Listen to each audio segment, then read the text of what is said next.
чаро як зан намехоҳад бо шавҳари худ наздикӣ кунад? сабабаш дар чӣ аст? ки аз сабабҳои асосии хоҳиш надоштани зан ин ҷароҳатҳои равонӣ ё ин ки психическая травма ва хастагии эҳсосӣ мебошад, эмоциональная усталость.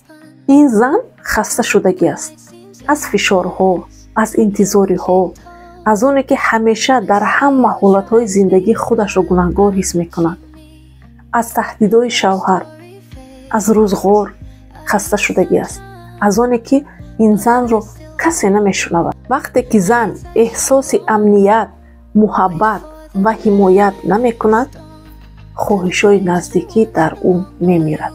наздикӣ аз қалби гарм сар мешавад, на аз ҷисм.